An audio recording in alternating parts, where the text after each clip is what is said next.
Have you ever wondered, what's the biggest house in Britain? I know I have. Well, wonder no more, because the biggest house in Britain is this one, Wentworth. Nestled betwixt Rotherham, Doncaster and Sheffield. Aye, we're in Yorkshire, that knows. Fine country. 250,000 square feet of living space. Imagine the hoovering and around 300 rooms. I say around because nobody's quite sure how many rooms there are. But we've all been there, haven't we? I mean, think of that space under the stairs where you keep your car magazines. You know, your home office. Is that a room or isn't it? But it's not just about the house. It's about the well-appointed grounds attached to it. Just the spot for a lovely car show.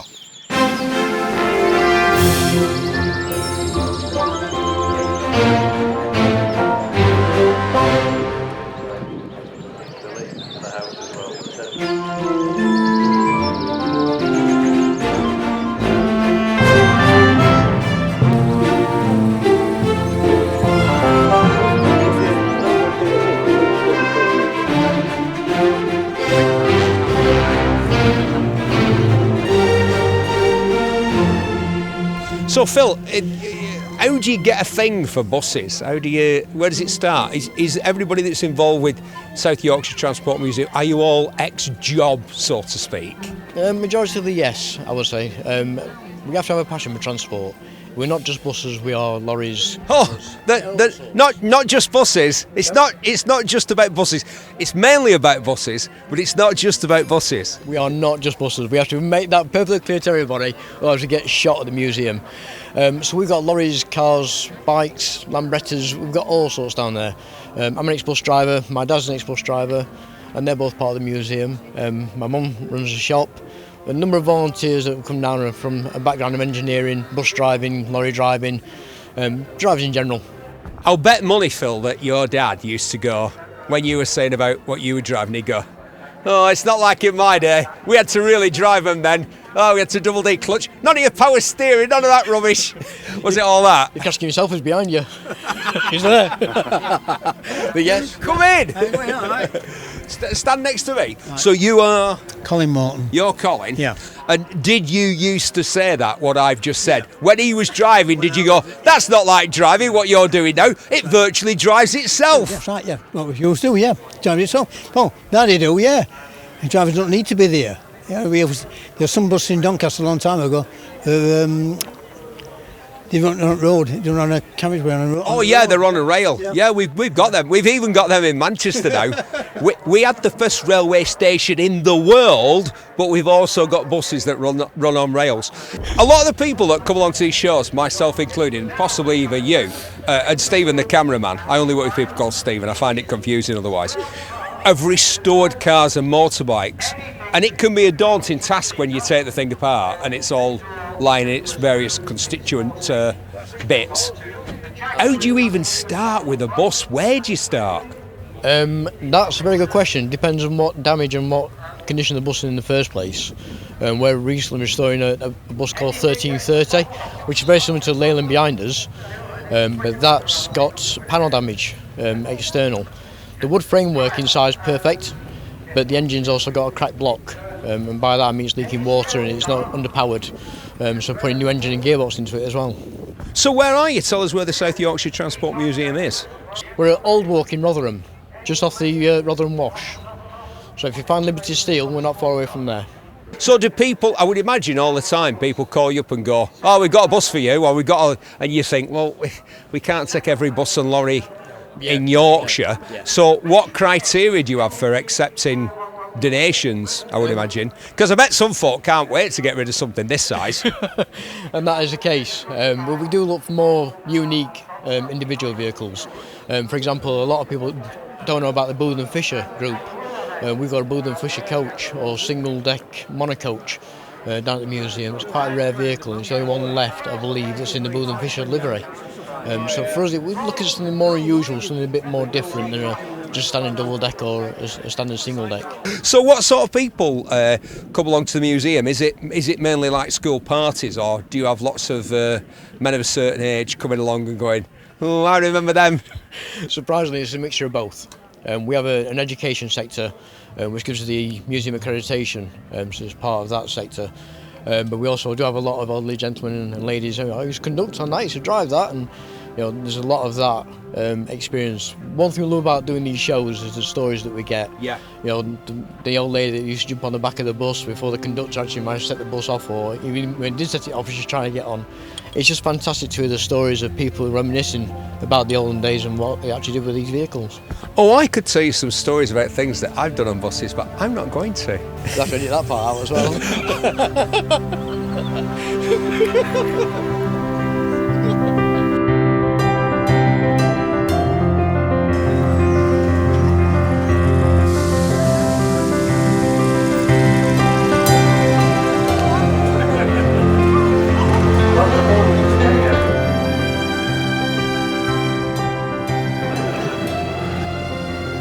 Oh, Dave, what a car. What a car! Lovely, isn't it? Do you like it? Would you like to buy it? Well, no, I wouldn't like to buy it, but as you know, I would, because as you know, I'm very partial to a W126 Mercedes. They are just fantastic cars, and even today, amongst the best riding cars, regardless of the fact that this is what now, at least 35 years old. How old is it? 1990. Yeah, so it's nearly 35 years old. Still one of the best riding cars and driving cars ever made. Unbelievable. Yeah, they're just so easy and so comfortable and quiet. I couldn't believe it this morning when I started the engine. It's the first time I've driven it today, from home to here. How did you come across this one? Didn't it belong to the King of Nigeria? The original owner was the King of Nigeria. Wow! And when his chauffeur retired, they gave him the car. It has some rather special features though, doesn't it? I don't think there's an extra it hasn't got. It's got, as well as the normal heated electric seats, it's got electric heated reclining rear seats, rear blind, fire extinguisher, cruise control, aircon, ABS, ASR. Where do you stop? So this must have been just about the most expensive production car in the world when it was made, wouldn't it? I would have thought so, yeah. With the specification it's got as well, yeah. I've had my time with these cars, and one of the things that these won't do is pass a petrol station. The 560 at this size, what's it getting? It's got to be getting on for single 10, 12? No, Kevin said he used to get 18 out of it. 18 to the gallon. The previous order says he used to get 18 to the gallon out. Yeah. Well, it's a fantastic car, a fabulous investment. A lot of people would look at this and think, what do I want to go driving around in one of those for fun for? It's a great big lump of a thing, but get the kids and your significant other in the back on the old massaging, orthopaedic, heated, powered seats with the aircon going and the cruise control on. And you're just living like kings, aren't you? You're living like the King of Nigeria. Yeah, exactly, yeah. A lovely, lovely car they are. Lovely.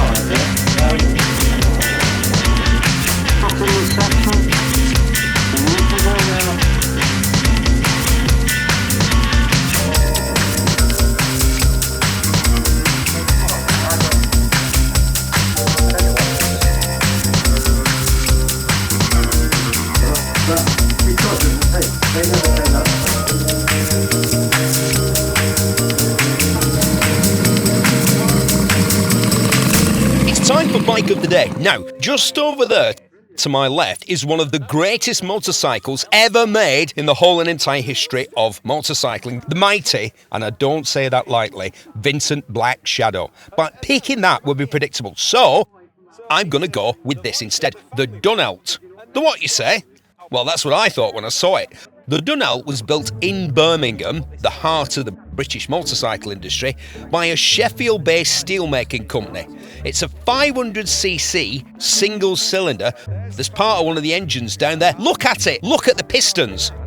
The Dunelt. I don't think they made too many. Apparently, it wasn't very good. But they made their own engine, though. and they made a fantastic advertising brochure for the sporting gentleman who may be considering what is quite a handsome motorcycle. They show it in all sorts of combinations, and they claim that it's the family man's motorcycle, the Dunelt, even though in the picture it shows a so-called family man, pipe smoker of course, with a lass on the back and another filly in the sidecar. So I'm not quite sure what to make of that. But here today at Wentworth, quite fittingly, in Yorkshire, my bike of the day is kind of a Yorkshire motorcycle. Dunelt were a Sheffield-based company. They made them in Birmingham. The Dunelt. You'll never see another one.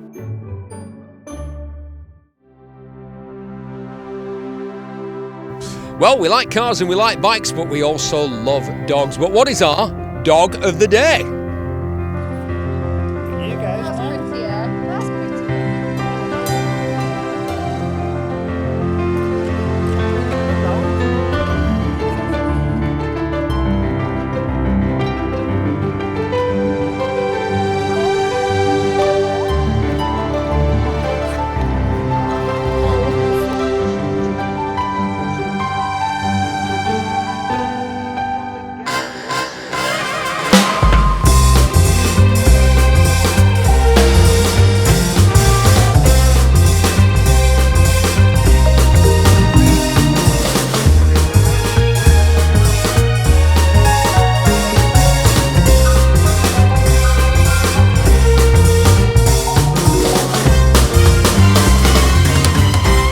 And all of a sudden, it's 1970 again, when you could have bought this fabulous, outstandingly orange Ginetta G15. And what you probably would have done is purchase it in kit form.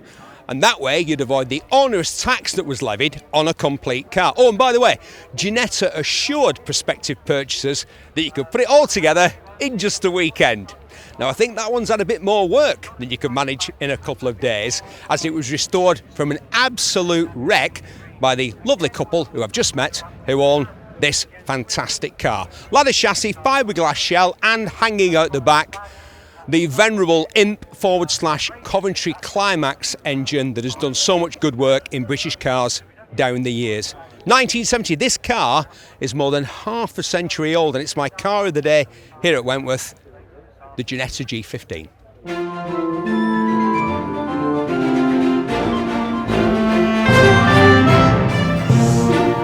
Yet another great turnout and a fantastic event. We'll see you all at the next one.